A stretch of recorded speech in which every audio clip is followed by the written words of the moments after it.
Istimewa dalam Malaysia hari ini, Selasa, 18 Januari. Nostalgia seni. Bersama penyanyi Nash, mengimbau kenangan kumpulan Left-Handed. Tinggalkan diriku sendiri. Kemana harus ku cari? Benarkah media sosial adalah lubuk duit bagi menjana pendapatan utama? Dan bersama selebriti-selebriti Master in the House Malaysia, siapa dia? Nantikan bersama kami di MHI.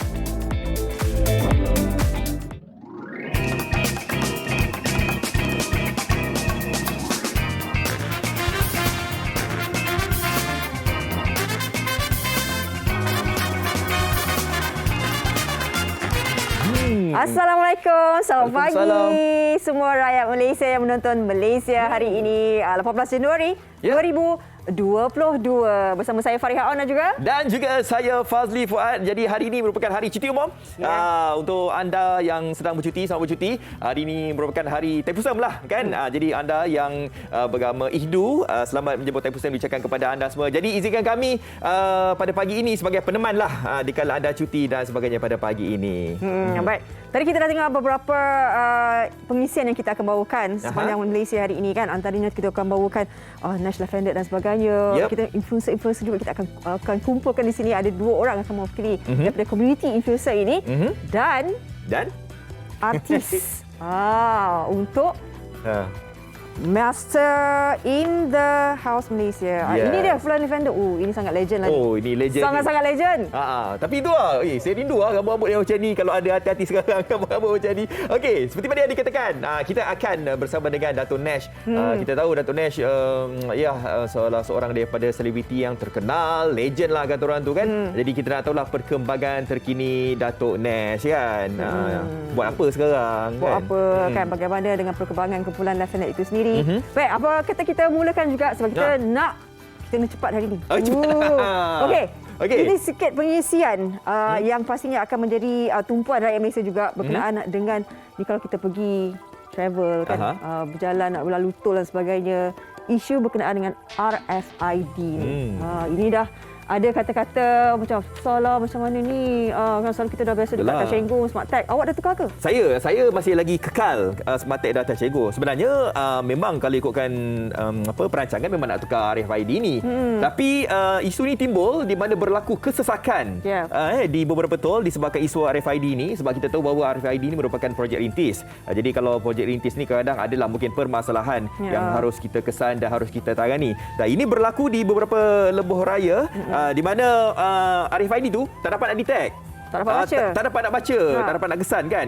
Tapi yang menjadi kepayahannya apabila kita dah ada RFID ni, kita nak tukar ke lorong Touch 'n Go, tu lah dia tekan, dia telan tu maksimum. Contoh dekat kita punya baki Touch 'n Go RM20 kan. RM20 terus dia ambil. Alamak. Itu yang berlaku kesesakan. Nak tukar lorong apa semua. Jadi sistem tergedala kat situ. Tapi itu waktu ketika itulah.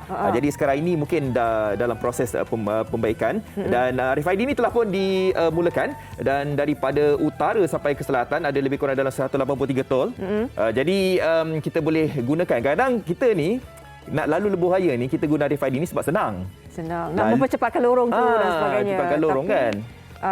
Pastinya bila ini projek rintis kan kita kena betul-betul melakukan persiapan. Adakah rakyat Malaysia sendiri bersiap sedia untuk menukar kepada RFID? Jadi ini antara Menteri Kanan Kejayaan Datuk Seri Fadilah Yusof berkata pihaknya sudah memanggil PLUS dan Touch 'n Go, pihak Touch 'n Go untuk memastikan semua isu berkaitan pelaksanaan RFID berupaya diselesaikan secepat mungkin. Okey, right. Jadi kadang-kadang kita pun nak tahu juga, ramai yang mesti tanya, kat mana nak dapatkan RFID ni, jual kat mana, macam mana cara-caranya, mungkin perlu jugalah pam informasi kepada rakyat Malaysia juga kan, cara-caranya di mana sebagainya. Ada yang kata macam Smart Tag kata nak dimasukkan. Jadi tapi kita tak tahulah bila agaknya nak dimasukkan. Tapi untuk waktu sekarang ini apa kata kita lakukan persediaan. Kalau boleh kad Touch 'n Go tu mesti ada. Sekarang ni kan ada kad pengenalan. Kad pengenalan pun dah ada Touch 'n Go kan. Jadi tambah nilai saja dekat kad pengenalan itu untuk emergency macam ni apa semua kan. Baik. Kita harapkan ada jalan penyelesaian secepat mungkin untuk kita sama-sama lah bersedia. Semuanya bersedia untuk melakukan transformasi ini kan. Baik. Sebenarnya kita nak kongsikan Okey, kita nak kongsikan, kita tahu macam kita sebutkan tadi, perayaan Thaipusam yang disambut. Tapi untuk waktu sekarang ini, di fasa pandemik ini, macam tak ada kemeriahan sangatlah. Sebab apa? Sebab tak ada Kavadi. Sebab Kavadi itu merupakan salah satu daripada kemeriahan sambutan Thaipusam ini. Tetapi kita ada Pak Al-Khodam yang mana mengandung susu tu kan? Okey. Jadi kita nak bawa kalian untuk menyaksikan ini sedikit paparan berkenaan dengan tinjauan MHI di Batu Cave untuk perayaan Thaipusam ini. Kita saksikan. Yep.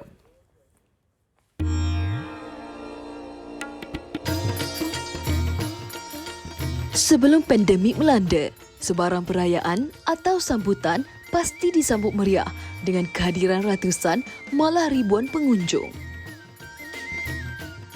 Tetapi semuanya berubah sejak awal 2020 apabila virus COVID-19 merencatkan segalanya.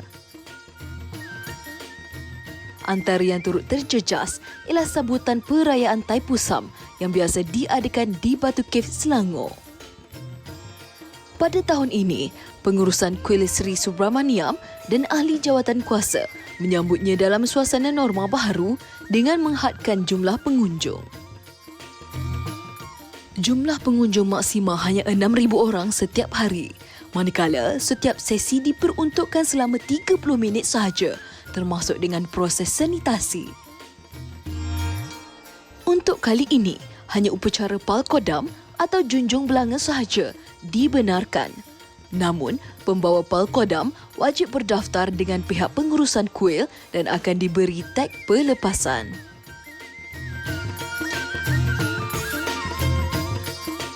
Upacara membayar nazar dibenarkan hanya dengan mencukur rambut di perkarangan kuil.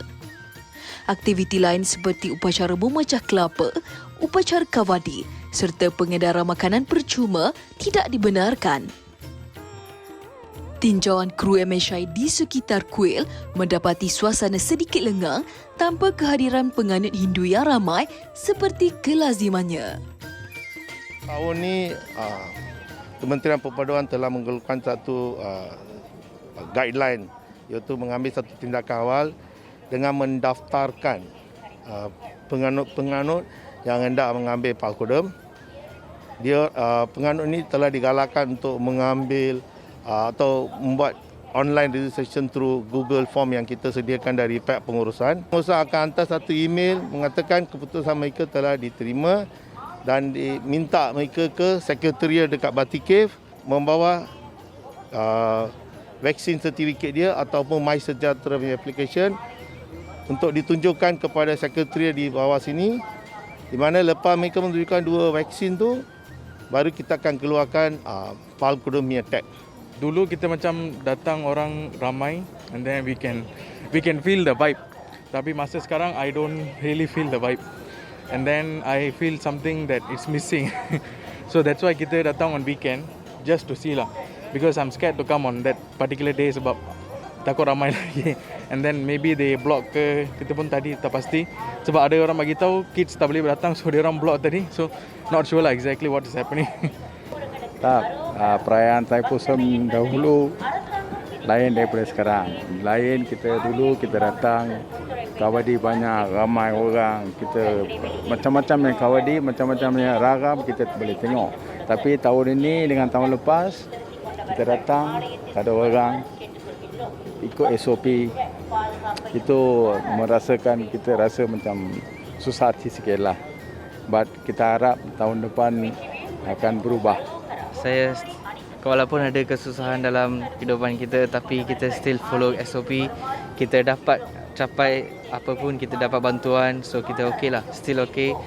Still dapat visit temple semua kan, so still happy. Untuk penjual, hanya gerai jualan yang berada di bawah pengurusan kuil sahaja dibenarkan beroperasi. Thaipusam sekarang ni tahun 22 ni makin boleh improve sikit compare dengan tahun depan lah, tahun lepas. Okay, masalah sekarang ni sudah ada SOP, ada MKN keluarkan SOP, so terpaksa kita ikut SOP. Jualan memang sederhana lah, tak begitu rosot sangat dan tak begitu baik sangat, so sederhana. Pulau Kuwait bagus, bekas turis dari luar negeri dia orang datang. Saya jual musang king durian yang original. mahal. Ice cream sikit-sikit kita my own formula saya buat from fruits. Itu pun company pun tutup because of COVID, no business tutup. So it's just now local brand lah. Selain kuih leseri Subramaniam di Batu Cave, turut menjadi tumpuan ialah kuih leseri Alumigu Balatan Dayu Tabani di Pulau Pinang dan kuih Kalumalai Alumigu Subramania di Perak.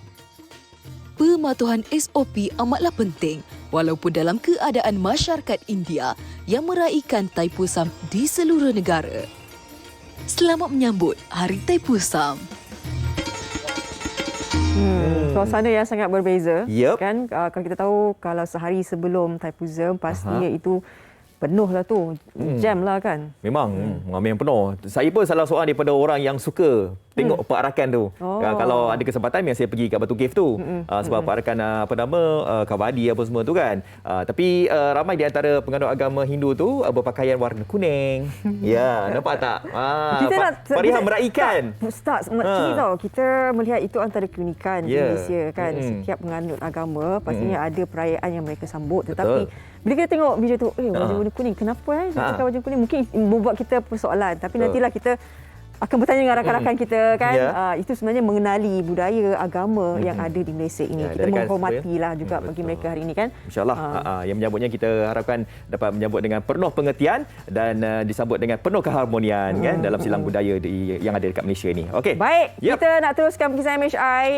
Ini tadi kita dah wawarkan berkenaan dengan kumpulan sangat legend. Tahun 1979 bermulanya sejarah tertubuhnya kumpulan Left Handed. Okey, apa kata sekarang ini? Ini best juga ni. Bikisan ni kita dah sediakan untuk anda semua berkaitan dengan Left Handed ataupun Datuk Nash. Jom kita saksikan.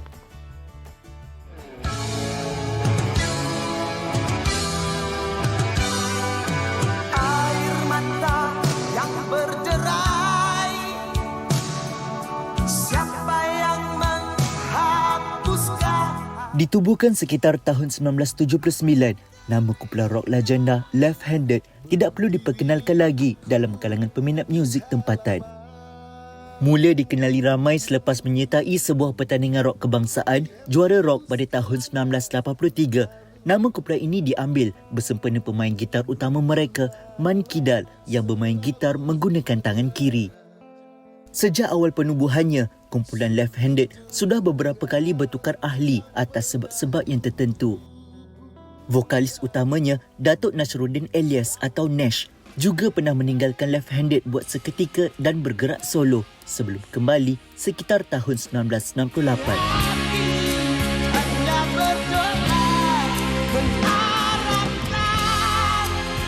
Meskipun sudah lebih 4 dekad bertapak dalam industri hiburan, hubungan ahli kumpulan ini masih kekal akrab. Bahkan, lagu-lagu seperti Tiada Lagi Kidungmu, Ku di Halaman Rindu dan Debunga Wangi masih dimainkan di corong radio dan kekal malas segar.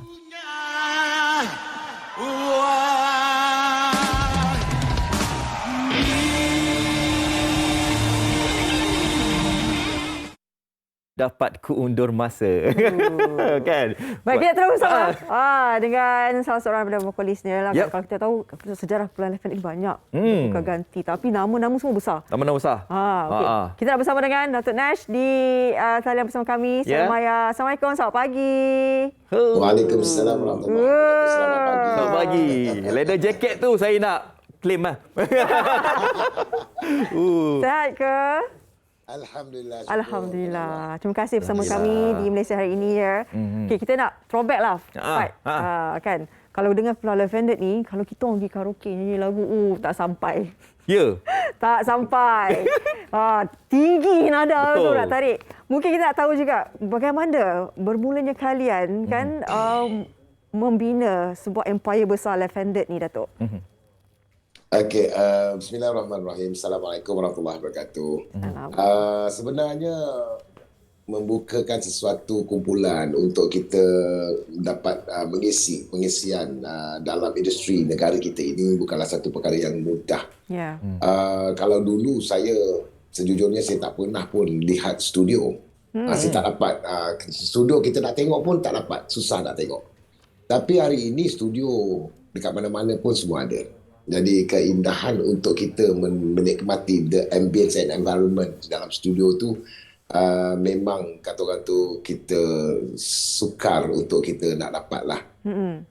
Jadinya dulu nak jadi penyanyi ada kena cubaan dulu. Kena tengok dulu macam mana range you boleh nyanyi ke tak boleh nyanyi. Bukan main boleh sebarang saja yang kita nak nyanyi ni, tak boleh. Tapi hari ini kalau misalnya kata yang ada bakat, walaupun bakat tu tak seberapa jauh ke, tak seberapa ada, tapi peluang itu lebih banyak lah kalau dibandingkan dengan zaman-zaman saya dulu. Jadi maka dengan sebab itulah kalau dulu kita nak bandingkan orang-orang penyanyi-penyanyi dulu, semuanya mereka kekal hingga ke saat ini. Jadi dia punya aura, dia punya jiwa, dia menjiwai satu-satu baik-baik lirik yang dihasilkan tu sangat bermakna dan sangat kekal sampai ke hari inilah. Itu yang saya nak cakap lah. Tapi apa pun kemeriahan pendatang-pendatang baru ini kita tidak sangkakan. Ada di antara mereka ni pun memang sangat hebat, sangat bagus penilaian yang dapat kita nilai untuk mereka. Cumanya mereka ini kadang-kadang zaman sekarang ni zaman dah berubah. Jadi dia tak ada dalam satu album sampai 10 lagu macam kita dulu kan. Jadi orang ni kebanyakannya buat single dan sebagainya. Dan dia dah terlampau banyak lagu-lagu yang boleh buat, walaupun dia boleh buat rekod dekat rumah, dekat tepi pantai, di mana saja dia ada tu dia boleh buat rekod sendiri. Maka dengan sebab itulah kita boleh nilaikan tentang kualiti yang dihasilkan untuk dalam negara kita. Tapi saya setujulah Datuk, sekarang ni sesiapa yang nak jadi penyanyi memang senang. Semua orang boleh nyanyi dan kalau ada duit tu boleh jadi penyanyi. Tapi kita nak cari penyanyi yang berkualiti tu sekarang ni mungkin agak payah, susah. Dan Datuk tadi ada kata dulunya nak jadi penyanyi begitu susah juga, nak kena ada test suara dulu. Baru kita nak boleh merakamkan lagu kan. Okey Datuk, ramai peminat juga. Tapi sebelum tu, ini pesanan daripada salah seorang daripada penonton MHI, kirim salam kepada Datuk. Katanya mak Datuk cikgu sekolah agama dekat Muar. Puan Rukiah Asyad. Dia kirim salam kat Datuk. Okey Datuk. Waalaikumsalam. Baik. Nak tahulah perkembangan terkini Datuk, sebab saya ada terbaca juga yang katanya nak pergi umrah tapi tak dapat apa semua. Jadi bagaimana perkembangan terkini Datuk sekarang ni? Alhamdulillah. Apapun perancangan makhluk ni, perancangan kita ni adalah perancangan yang belum tentu lagi dapat kita laksanakan. Tetapi sudah pastinya perancangan Allah itu adalah merupakan perancangan yang tak dapat kita sangkalkan lah. Perancangan Allah adalah perancangan yang sangat tepat dan sangat bagus. Maka dengan sebab itulah saya sepatutnya saya pergi mengerjakan umrah ni pada tanggal 20 hari bulan Januari ini. Keseluruhannya persiapan sudah pun siap dan ada juga di antara rakan saya yang ingin bersama dengan saya untuk beribadah di Tanah Suci.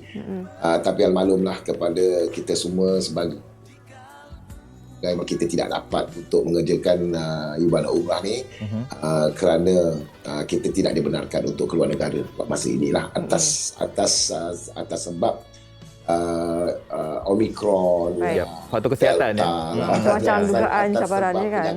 Betul. Datuk, jadi kita akurlah dengan apa yang berlaku. InsyaAllah.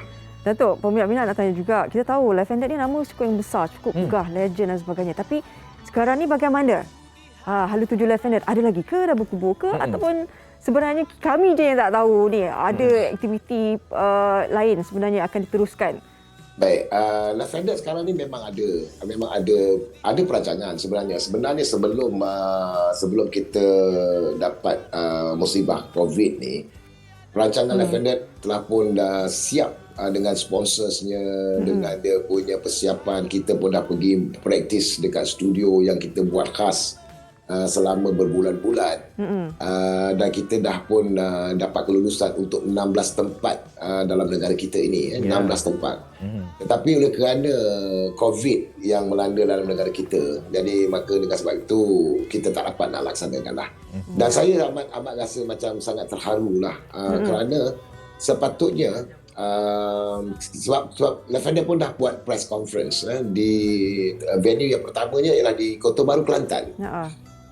Jadi dah siap dengan satu tema, maknanya Lavender bergabung dengan 100 orang pendikir Untuk dah siap buat press conference, semua dah ada dah, dan persetujuan semua dah ada. Tetapi oleh kerana kekangan keadaan kita ini menyebabkan kita terpaksa tangguhlah untuk bab itu. Jadi walau macam mana pun setelah COVID-19 ataupun penyakit dalam alhamdulillah, syukur, dan ada juga left-handed muncul di dalam kaca TV, dalam private function, ada jugalah. Dan insyaAllah pada tanggal 1 bulan Februari ini kita memang dah ada pun permintaan untuk kita membuatkan persembahan. Wow. Ya, betul. InsyaAllah kita doakan yang terbaik untuk Februari. Nanti mungkin peminat boleh dapatkan pengembangannya kan. Datuk Nash pun aktif juga kan sekarang ini kan. Mungkin nanti ke Instagram, Facebook dan sebagainya untuk mengetahui lebih lanjut berkenaan dengan Datuk Nash dan juga kumpulan Lafayette sendiri. Sebagai mengubat kerinduan kami yang berada dekat sini, mengubat kerinduan jutaan peminat Datuk Nash dan juga kumpulan Lafayette, boleh tak belanja satu lagu pagi ini, Datuk Nash? Sikit je. Apa tu? Ikut Datuk lah kan. Ada pada syurga di wajahmu ke, tiada lagi hidungmu ke, apa-apa saja Datuk. Chorus terus. Baik, kita banyak menceritakan tentang left-handed dan saya tengok tadi pun macam saya rasa ya Allah nak tutup skrin saya tengok muka saya masa muda. Rambut tu style. Legend tu Datuk. Tapi apa pun kita makin lama makin dewasa, makin lama makin Allah beri kita kematangan untuk kita kita memikirkan sesuatu kebaikan. Dan alhamdulillah, insya-Allah lah. Saya mohon agar semua peminat-peminat Lafayette, penggemar-penggemar saya bersama dengan Lafayette, doakanlah doa yang baik-baik. InsyaAllah kita doa yang terbaik. Apa Datuk? So dengarkan lagu ni. Ada. Air mata yang berderai, siapa yang menghapuskan, hati kering dan gersang, siapa yang meneduhkan. Baik Datuk. Terima kasih Datuk. Terima kasih. Banyak. Jaga kesihatan Datuk. Semoga sukses dalam industri ini. Semoga maju jajalah 1 Februari nanti buat persembahan. Terima kasih Datuk Nash. InsyaAllah. Terima kasih sekali lagi kepada MHI yang mengundang dan menjemput saya untuk bersama-sama, dan kepada seluruh rakyat Malaysia saya ingin memberitahu kepada diri saya dan juga kepada semua agar kita sentiasa patuh dengan SOP, patuh dengan kesihatan kita, agar kita sentiasa sihat dan mendapat keberkatan daripada Allah SWT. Terima kasih Datuk. Assalamualaikum. Waalaikumsalam warahmatullahi wabarakatuh. Betul cakap. Masuk nada terus tinggi. Itu. Kita banyak ni suku. Bagi patutnya bawah-bawah dulu. Chorus terus. Chorus terus. Kita nak berehat seketika. Kita reda sikit. Nanti kita nak cakap benda ni panas juga. Media sosial sebagai lubuk duit. Betul ke? Betul ke tak kan? Okey, kejap lagi kita tengok pastinya di Malaysia hari ini.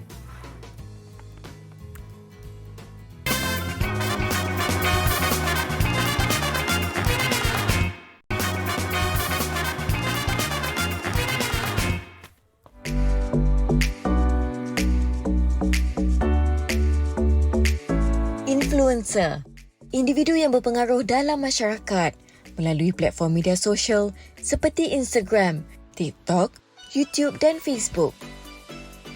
Mereka biasanya terdiri daripada artis, penulis blog, penghasil kandungan atau individu yang terkenal dalam komuniti tertentu. Antaranya seperti Cik Nom yang mempunyai lebih 1 juta pengikut di laman YouTube dan terkenal dengan kandungan resipi masakannya. Selain itu, Solos, seorang gamer yang popular dengan kandungan permainan secara dalam talian. Ramai lagi yang mencipta nama menerusi media sosial, antaranya seperti Sugu Pavitra, Datin Bibi Yusof, Aisyah Khalid, Khairul Aming dan Choki. Hari demi hari, golongan pempengaruh ini semakin ramai dan meningkat. Mereka menggunakan populariti mereka sebagai sumber pendapatan utama melalui kandungan yang dihasilkan di akaun media sosial. Dalam pada itu, ada juga segelintir golongan influencer ini menghasilkan kandungan yang boleh mencetuskan kontroversi demi meraih tontonan. Bagaimana pendapat masyarakat mengenai hal ini? Sebenarnya setuju dengan kenyataan media sosial ini sebagai lubuk rezeki, terutamanya untuk para influencer kerana pengikut yang ramai. Tapi ada kalanya juga influencer ini menghasilkan konten yang keterlaluan dan melampau-lampau, sehingga kan mereka akan menyalahi undang-undang yang ada. Jadi mereka perlu tapis dahulu. Jangan disebabkan terlalu mengejar duit dan populariti sanggup melakukan konten-konten yang menyentuh sensitiviti masyarakat. Kerana konten yang kita lakukan itu dipertonton oleh pelbagai lapisan umum. Hal ini demikian, sekiranya kita melakukan konten-konten yang tidak sepatutnya akan mempengaruhi kanak-kanak yang menonton konten kita. Tak dinafikan juga ada konten marketing yang agak keterlaluan. Tapi itu mungkin strategi marketing masing-masing. As long as konten marketing itu tak menyentuh mana-mana isu sensitif, so that's okay. Sebagai penonton dan juga pengguna media sosial, kita boleh memilih jenis kandungan yang sesuai untuk ditonton. Persoalannya, sejauh manakah kandungan di media sosial ini boleh diterima masyarakat dan bagaimana golongan pempengaruh ini boleh mengekalkan platform media sosial sebagai lubuk rezeki mereka?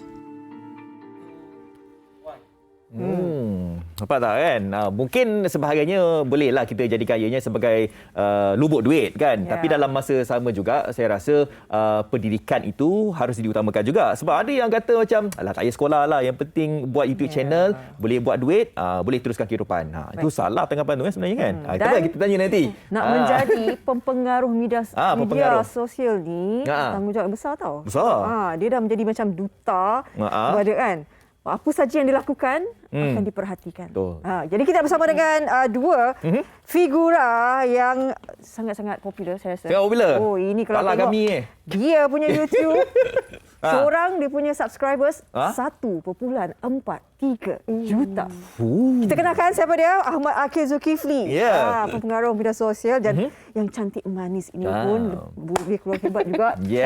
Subscribers dia YouTube 603. K. Jangan main-main. Pagi tadi saya tengok, banyaknya. Kita kenalkan. Banyak. Namanya? Namanya Syaz Zainuddin. Jangan lupa subscribe. Tak apa, nanti lah. Bagilah sikit followers kat kita orang ni kat sini. Boleh. Okey. Ya, silakan Fadia. Terima kasih bersama dengan kami. Cuti-cuti ni. Akil dari Melaka. Ya, saya dari Melaka. Ni dari Shah Alam. Okey, kita nak tanya. Topik kita, media sosial ni lubuk duit. Ada yang kata betul, buat konten je. Tengok ada dia punya views banyak, lebih daripada 10K. Cing. Asyuk. Jadi benarkah itu yang membuatkan kalian mencuburi diri dalam bidang ini? Okey. Jadi siapa nak jawab? Awak dulu. Akil dulu. Akil ramai followers kan? Akil dulu. Jadi dekat social media ni, orang nampak kita dapat banyak views. Jadi dia fikir kita dapat banyak duit. Tapi tak semestinya kita dapat duit sebab ada sesetengah social media, contohnya TikTok, Instagram, kita dapat banyak mana views pun kita tak dapat duit apa pun. Melainkan YouTube. YouTube ni kita kumpul duit pula. Kita kumpul views dan kita dibayarlah dengan iklan-iklan yang diletakkan dekat YouTube tu. Jadi dekat YouTube ni ada satu dipanggil monetization, satu requirement untuk orang meletakkan iklan dekat video-video mereka. Jadi mereka memerlukan 1,000 subscribers. Dengan 1,000 subscribers tu bermaksud followers lah, 1,000 dan 4,000 jam atau 240,000 minit untuk melayakkan diri meletakkan iklan dekat YouTube tu. Jadi bila dah lepas satu requirement tu, bila kita post video, baru kita boleh letak iklan dan menjana pendapatan dari situ.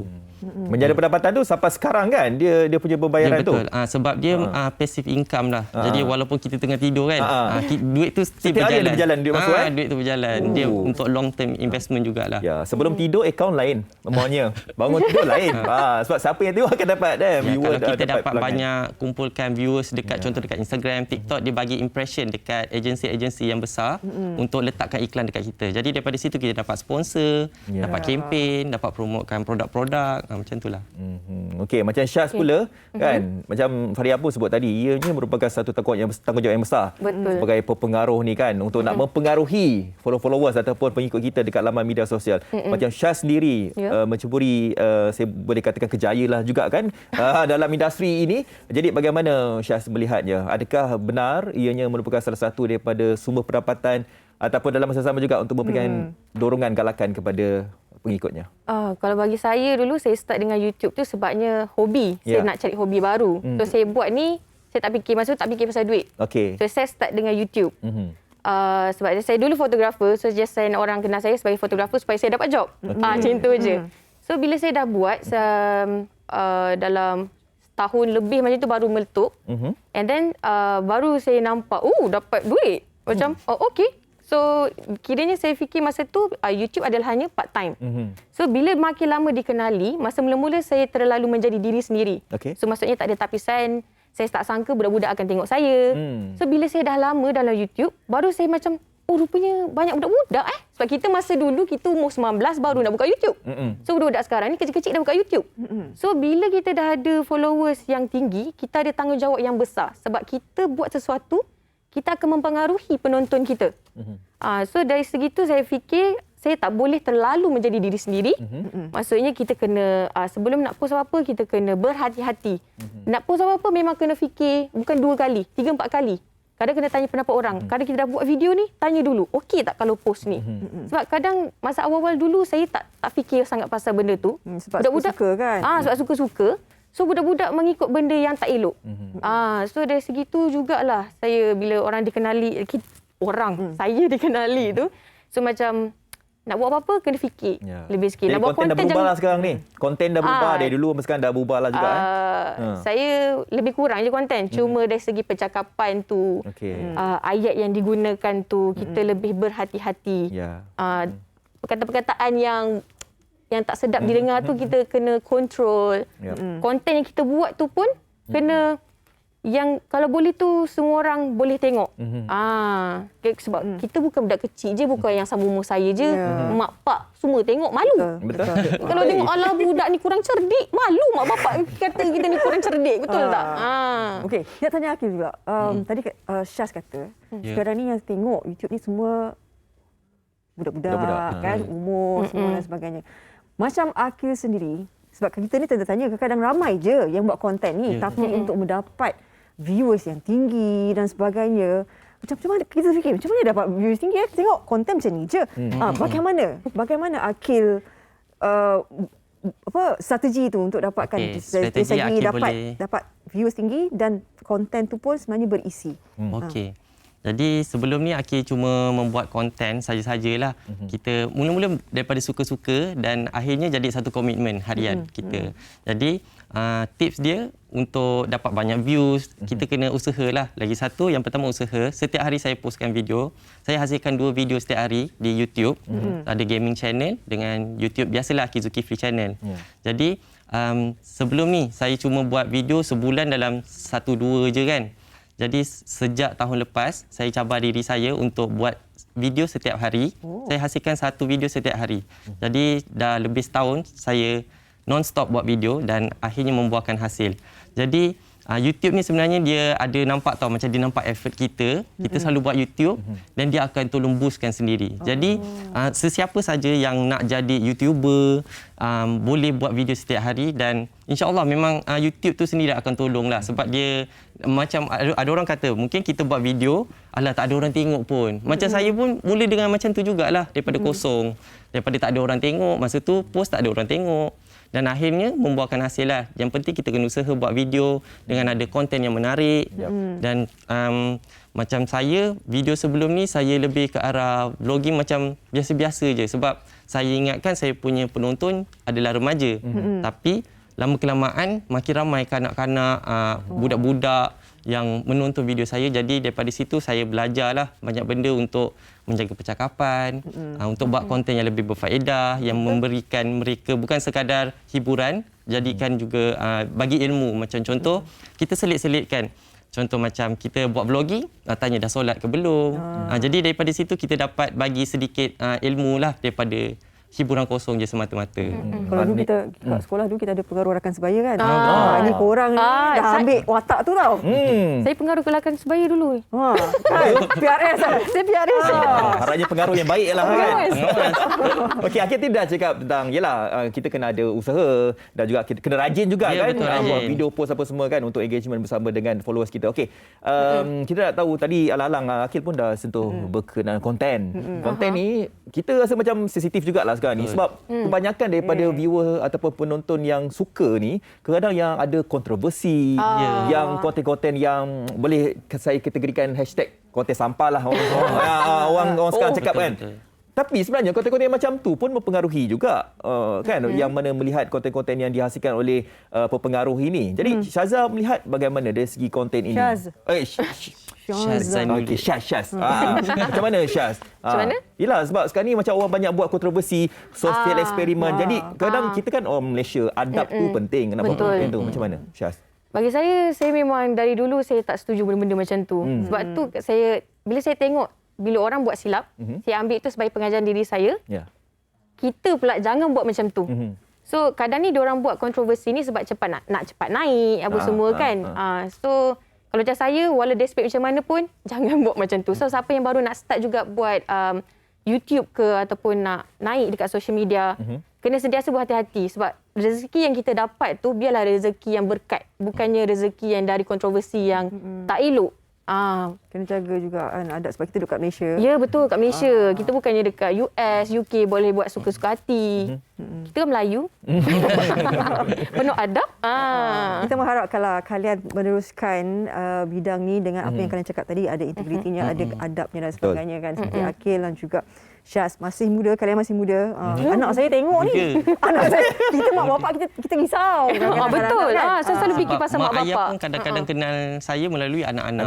Jadi ada pernah saya ada kedai. Jadi bila mereka, saya selalu promote kedai saya macam itulah. Jadi mereka datang kedai. Kata anak kenal kan? Dia kata saya tak tahu, anak saya yang kenal awak. Anak saya suruh yang datang kedai awak. Jadi ada yang sampai marah juga. Yang dia kata sebab awak lah saya tak dapat tengok TV. Anak saya tengok YouTube muka awak aje daripada pagi sampai ke malam.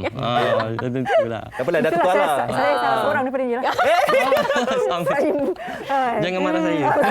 Terima kasih banyak. Terima kasih. Akil dan juga Syaz. Terima kasih sebab jemput kami. Terima kasih. Dan kita nanti-nantikan konten-konten yang berkualiti, yang berinformasi untuk semua pemimpinan kalian berdua ya. Terima kasih. All the best. Baik. Ya, okey. Jadi kepada anda semua kalau yang mungkin nak jadi YouTuber ke kan, nak jadi pempengaruh ini, kena melihatlah daripada perspektif yang positif lah kan. Betul. Tapi kalau yang mana ada negatif tu, tengok boleh, jangan ikut. Kan. Sistizen dan brotizen juga janganlah kalau benda baik tu kecam. Kan benda baik kecam. Benda jahat pun kecam juga. Kecam juga. Kecam-kecam tengok juga. Okey, kita nak berhenti berehat. Kejap lagi nak cerita berkenaan dengan madu tualang. Tapi sebelum tu, kita nak tengok dulu. Ini berkenaan dengan tu. Letak bekas. DIY? Kan? Tapi nanti kita share selepas ni lah. Betul. Kita dulu lah. Kita berehat dulu. Jadi anda ajar ke rumah mana? Saya nak belajar buat YouTube channel ni. Boleh? Nak buat? Lepas ni. Saya jadi citizen. Saya orang pertama citizen. Subscribe. Okey, jangan ke mana.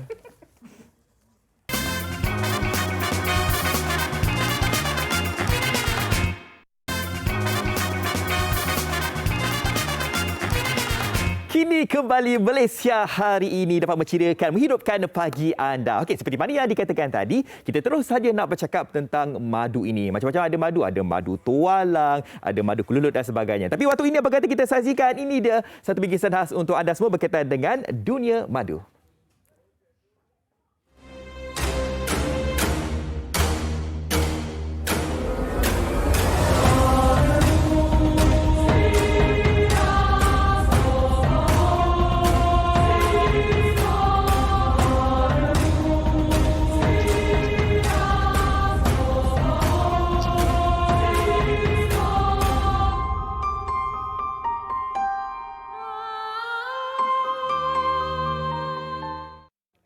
Okey, itu ada. Kalau kita ni sebenarnya nak dapatkan madu tualang ni kan, payah sekali. Anda bayangkanlah kan, pokok tu kan tinggi apa semua kan, nak panjat nak dapatkan madu yang asli. Bercakap tentang madu ni, kan bukan bermadu tapi madu ni kan kadang-kadang dekat pasaran ni, lebih lagi sekarang ni dekat media sosial banyak ya di antara penjual-penjual madu ni ada yang menjual madu. Katanya madu asli, tapi bila periksa balik kita dapat kesan rupanya madu itu adalah madu tiruan kan. Tapi tak apa, jangan risau sebab kita nak bercakap tentang madu yang original, madu yang asli. Kita terus saja bersama dengan Cik Ahmad Izzuddin Zubit ataupun terkenal dengan panggilan Izzuddin Tualang. Ya. Oh, ni ada insiden tualang. Nasib baik kita tak interview atas pokok. Okey, pengurus DM Dunia Madu. Okey, kita nak bercakap tentang madu ni. Kan, madu yang asli, madu tiruan. Bagaimana kita nak mengenali madu itu adalah madu asli tanpa campuran? Baik, terima kasih kepada hos. Ini kali pertama kami bersiaran di Malaysia hari ini TV3. Ya. Ya, sememangnya berlaku pemalsuan madu secara besar-besaran di pasaran yang kita boleh dapatkan di stesen TV, di akhbar, di YouTube. Ada yang cuba untuk mencetak sarang lebah dari lilin sintetik menggunakan mesin berteknologi canggih. Ada yang cuba mencampurkan gula hangus ke dalam madu asli. Dan ada juga yang cuba untuk memberikan air gula kepada lebah untuk menghasilkan pengeluaran. Paling terkini kami menemui penjualan madu tualang atas nama madu tualang yang telah dicampurkan dengan madu terdak. Jadi masyarakat perlu berhati-hati bila memilih. Apa yang kita harapkan dalam Al-Quran sebagai syifaul linnas, penawar untuk manusia pada madu, tetapi terjadi sebaliknya kerana silap membeli madu. Betul. Okey, sebab itu kami perkenalkan 3 cara sahaja untuk menentukan sesuatu madu itu asli, terutama madu tualang. Pertama, ada tim pemburu madu tualang. Kami ada tim kami sendiri. Kita tidak ambil orang tengah. Kita masuk sejauh 8 jam perjalanan ke dalam hutan. Jalan berlopak, sungai untuk sampai ke pokok tualang. Pokok geragasi tersebut. Yang kedua, ada kilang penapisan. Kami ada kilang di Banting yang boleh dilawati pada bila-bila masuk. Dan yang ketiga, ada ujian makmal. Kami ada 4 ujian makmal sebagai sokongan kepada 2 teknik, 2 cara yang di awal tadi. Ini sebut sedikit. Okey, jadi itulah dia. Jadi anda jangan risaulah, lepas ni anda akan dapatkan madu asli kan. Kan. Kadang-kadang kalau kita dapatkan madu tiruan ni takut sebab apa? Sebab manisannya itu adalah manisan yang dibuat-buat kan. Takut paras gula kita tinggi dan sebagainya. Okey, kita terus saja nak menyentuh berkenaan dengan promosi produk madu kuat tualang yang menarik pada hari ini. Silakan. Baik. Sememangnya setiap kali kita masuk, kita akan tawarkan promosi yang menarik untuk penonton dapatkan segera ambil maklumat di kaca TV anda, nombor kontak, website yang anda boleh lawati, Facebook, Instagram, untuk anda segera berhubung dengan tim kami yang sedang menunggu, yang terwujud sekiranya anda berhubung dengan tim kami segera. Pakej yang kami tawarkan pada kali ini ada 3 pakej. Nama promosi kita, promosi keluarga sihat. Dalam keadaan fasa pandemik yang belum berubah lagi kepada endemik, kita pula berada di fasa pasca banjir untuk mendapatkan kesihatan harian. Pertama, pakej yang berada di hadapan, anda membeli dengan 2 botol 430 gram. Harga pasaran RM110. Hari ini promosi kami berikan kepada anda RM100 sahaja. Okey, pakej yang pertama ni, pakej ekonomi. Okey, anda akan dapat hadiah bukan fizikal, antaranya e-book Rahsia Madu Tualang. Kos pos kita akan tanggung untuk Semenanjung. Sabah Sarawak bayar hanya setengah sahaja. Okey, untuk hadiah fizikal pula boleh tengok di hadapan kita ada keychain madu kuat tualang yang berbentuk heksagon seperti sarang lebah. Cantik untuk anda dapatkan, dan juga sudu plastik untuk campurkan air dengan madu seperti mana Nabi sallallahu alaihi wasallam amalkan pada setiap hari pada waktu pagi, campur madu dengan air. Okey, dan yang kedua pakej iaitu dapatkan 2 botol 1 kilogram. Okey, 2 botol 1 kilogram, harga pasaran 240. Hari ini sahaja anda mendapatkan pakej ini eksklusif, iaitu RM220 sahaja. Ini sangat berpatutan ni harga pasaran. Betul. Okey, hadiah tambahan akan dapat iaitu 2 unit kalender madu kuat tualang di tahun baru kita ni. Dan yang paling berpatutan, paling istimewa, pakej yang ketiga iaitu pakej istimewa. Pakej istimewa. Okey, dapatkan 4 botol. 4 botol? Okey, 4 botol 1 kilogram dan 1 botol 900 gram. Okey, ada warna cerah dan gelap ni bergantung kepada nektar bunga di hutan dari tanah tinggi dan tanah rendah. Ini tanah tinggi dan ini tanah rendah. Okey, hadiah tambahan akan dapat pula iaitu beg sejadah lipat. Dalam ni ada sejadah yang tidak nipis dan tidak tebal yang boleh dimasukkan kain pelekat, telekung, dibawa ke mana-mana, dan paling istimewa untuk pakej yang istimewa ini anda berpeluang untuk mendapatkan hadiah cabutan bertuah. 3 hadiah cabutan bertuah yang di hadapan ni iaitu tablet dan smartwatch dari company yang berjenama. Ya. Nak dapatkan hadiah-hadiah ini, anda perlu mendapatkan package yang istimewa, package yang tertinggi ini. Dapatkan segera madu kuat tulang. Wah, okey. Nampaknya bukan saja anda dapatkan madu asli ini, tetapi anda bakal juga untuk mendapatkan hadiah-hadiah yang istimewa. Ya. Okey, kita ada berbeki lebih kurang dalam seminit lagi ini. Mungkin boleh kongsikan tentang khasiat madu ini dan sekali lagi bagaimanakah caranya untuk mereka membeli madu-madu ini. Silakan. Baik.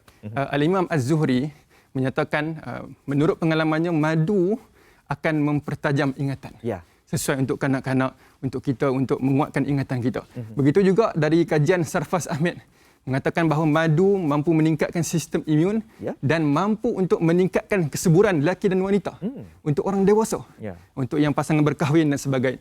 Dan yang paling hebat iaitu madu tualang mampu untuk meningkatkan sistem imuniti, ditambah pula mempunyai kesan antioksidan yang sangat tinggi madu tualang kerana asid fenolik dan flavonoid yang tinggi pada madu tualang tersebut.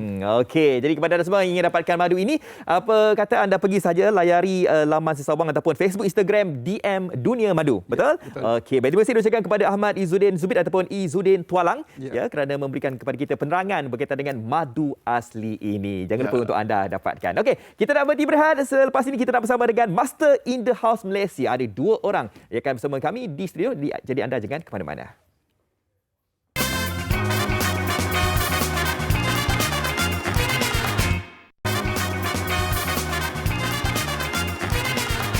Semangat Kapten di Korea.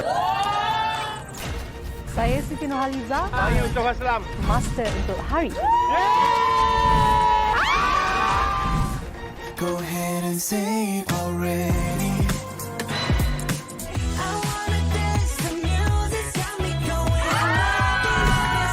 Halo lalat kan?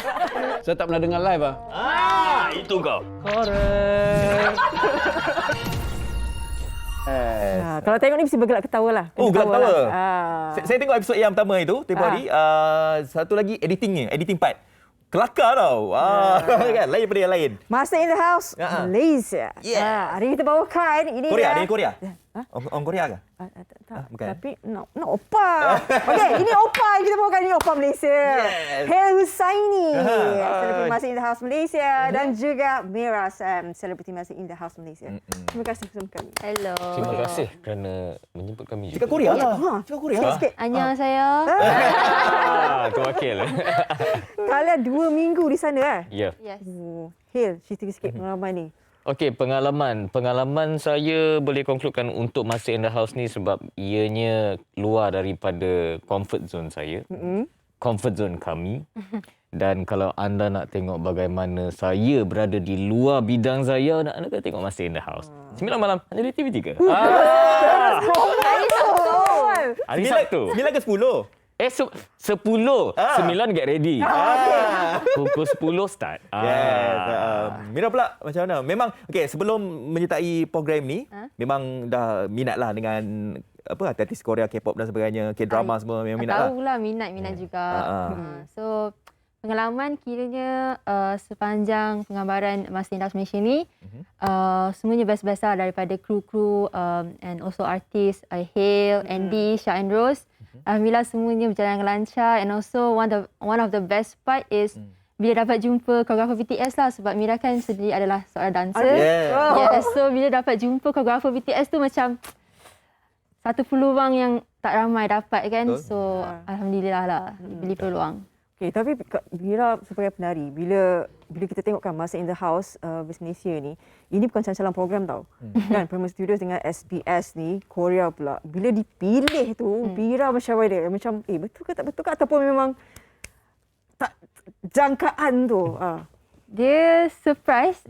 Tapi thankful, bersyukur. Dia bersyukur tapi diri ni rasa macam ya Allah beratnya macam tu, macam stres jugalah. Dia macam bukan stres, dia macam berbesar hati tau dapat dipilih untuk join dengan artis yang lain ni untuk penggambaran Master in the House Malaysia ni. Macam Hel pula, kita tahu macam diri sendiri, macam individu yang berada dekat Master of Malaysia ni apa semua ni kan. Kan mereka rasa macam bertuah lah kan sebab dapat jumpa master-master dari Korea, 2 orang di Korea, 5 orang dekat Malaysia. Betul. Tapi untuk penonton pula, apa yang sebenarnya mereka ni boleh dapatkan apabila mereka menyaksikan program ini? Saya boleh katakan dia lain daripada yang lain lah. Lain daripada program-program yang mungkin... Kat Malaysia tak ada lagi lah program macam tu? Ya, betul. Sebab tu kena tengok lah cerita ni kan. Nak bagi tahu banyak pun nanti takut nanti macam macam jadi spoiler pula. Because benda ni terjadi adalah secara spontan dan tiada sebarang lakonan atau apa, tiada sebarang skrip. So memang proses pembelajaran itu berlaku dan bagaimana kami semua belajar benda yang baru. Antaranya apa yang kalian belajar? Banyak. Okey, macam saya memang menyanyi tapi master kebanyakan daripada ahli sukan. Dia boleh jadi daripada benda yang saya memang tak pandai seumur hidup, berlakon. Berlakon, bersukan, menari, memasak. Dia boleh datang daripada semua sudut. So korang kena tengok bagaimana nak tengok Hel Husaini Cabaran paling susah yang mana? Cabaran yang paling yang semua susah selain menyanyi. Kalau saya lah. Menari okey, menari. Oh memang nak tahu kena tengok. Saya paling pro menari. Nak tahu kena tengok. Nanti Sabtu ni merupakan episod yang kedua. Betul. Bagilah tease sikit apa ada yang episod 2 ni. Okey, kalau dah tengok episod pertama, anda tengok kumpulan kami menang. Pali-pali. Yes, Kalau nak tengok kita menang ke tak lagi untuk next stars dalam episod ni. Korang Kat situ boleh tengoklah. Tengoklah. Jam 10. Sama ada master kita orang band-band menang ke atau kumpulan kita orang akan menang. Tapi kat sepanjang 2 minggu dekat sana, penggambaran kalian sebab ini memang luar daripada kotak kalian kan. Maknanya baru nampak sisi lain kalian tu. Betul. 5-5 wakil Malaysia team, artis yang dipilih ini, bagaimana kalian kat sana? Ada tak yang macam sebab benda ni kan susah kan? Ada tak yang macam Allah macam down antara satu sokongan kalian antara satu sama lain bagaimana? Okey, kalau macam saya sendiri sebab saya memang tahu program ni dan memang saya salah seorang peminat Master in the House daripada asal Korea dulu. So saya memang join benda ni sebab saya berminat untuk belajar benda tu. And then the way diorang mengajar itu lebih interesting. Interesting untuk saya sebab dia macam nak cakap cara mengajar dia macam dia sambil belajar sambil dapat bermain game. Dia macam kena tengoklah. Susahlah nak explain ni. Macam takut spoiler. Saya pula memang member yang kuat bagi spoiler. So saya terpaksa kawal hari ni. Alright. Okey. Mira mungkin sikit untuk peminat-peminat ni. Episod kedua, promote sikit. Okey. Siapa-siapa yang dah tengok Master in the House episod 1 minggu lepas, kami berharap korang suka dengan episod 1 itu pengenalan. Tapi kalau nak lebih menarik, korang kena continue tengok Master in the House Malaysia untuk episod minggu ni dan seterusnya. Yes. Master in the House Malaysia. Dia macam delay nak fikir ayat tu kan. Sebelum malam jadi TV. Alright, jadi kepada anda semua jangan lupa untuk anda saksikan Master in the House Malaysia. Okey, yang telah pun bersiaran episod pertama dan semuanya ada 10 episod hari Sabtu 10 malam di TV3. Betul. Terima kasih kepada Hel, Mira, Thank you for kalian having yang us. menonton MHI sejak 9.30 pagi. Jumpa nanti esok. Esok kisah inspirasi bersama Pertanian Berjaya. Okey, jangan lupa esok. Assalamualaikum, bye-bye. Selamat Hari Taipusam, selamat bercuti, bye-bye.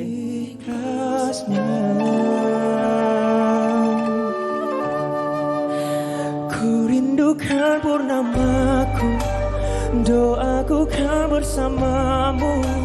Semoga hatimu kan kekal abadi terhadap diriku.